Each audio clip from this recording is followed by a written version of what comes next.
my friend's house and I was watching that, I think it's called Monsters, that the Menendez brothers and how they killed their parents.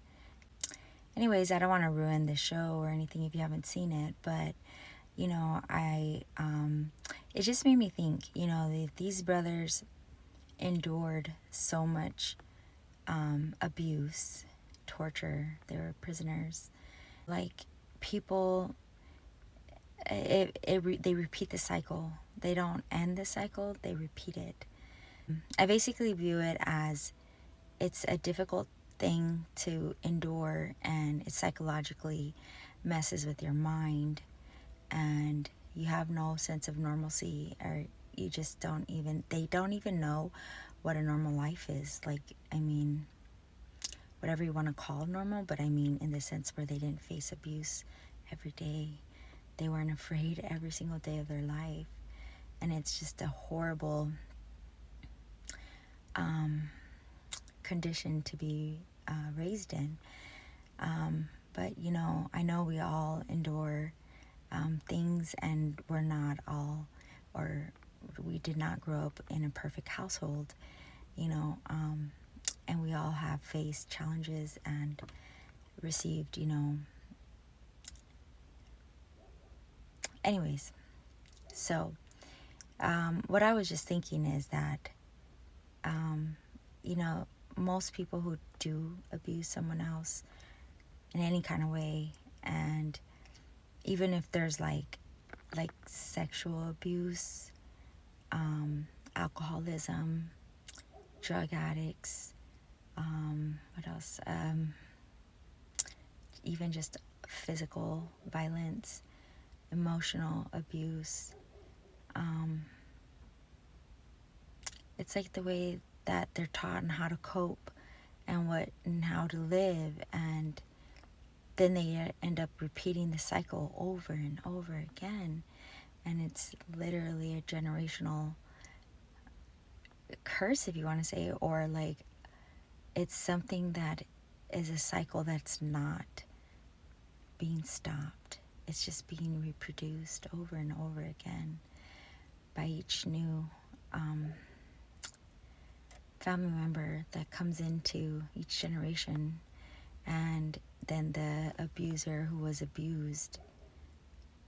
I mean, the abuser usually is abused, and then the abused eventually grows up to be the abuser, and it's just horrifying.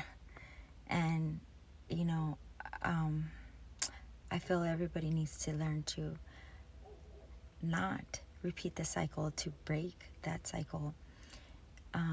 Could you imagine if everyone healed and tried healing themselves and tried working on themselves and learned from what they were taught, what they were abused by, whether it be sexual, emotional, violent, like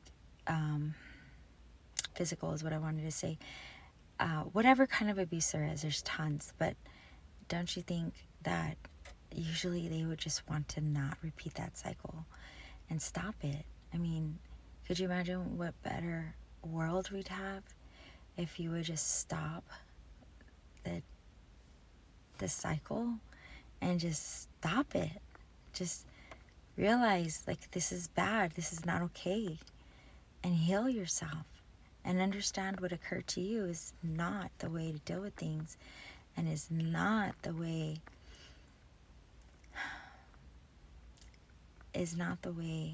you treat others. And the way you know that is by the way you felt when you were feeling that abuse. You know it's not right. So you need to be the strong one, and you need to break that chain. You know, those chains are real and in a different type of illusion or metaphor, or like however you want to look at it, an analogy. Those chains are hard to break. It is. But your mind is more powerful than that chain. That chain is an illusion that's strapped around you, that you feel that is strapped around you. At any point, you just let it go. just let the fucker go. Break the fuck out of it and take pleasure out of breaking that. You know, don't sit there and just keep fucking repeating this cycle, this ugliness that exists in people. You know, learn from things. Learn from it. That almost, I just can't believe that when you yourself know what you felt during that type of abuse and then you just inflict it in somebody else because you're so filled with anger because you don't know how to let it go. You don't know how to understand. You don't know how to see how else you can be. And you don't want to be strong. You need to be fucking strong. Break that fucking chain in pieces and stop doing this cycle over and over again with everybody in the world. And we would eliminate so much, and we would help so many children out there. I mean, my God. Psychological abuse is no joke. It does do something to you. It does. And I am one that has endured things and have survived things, and I have definitely fucking broken my chains. I have broken my chains, and I am free. I am free. And I feel amazing. And because I don't have to carry that chain around anymore.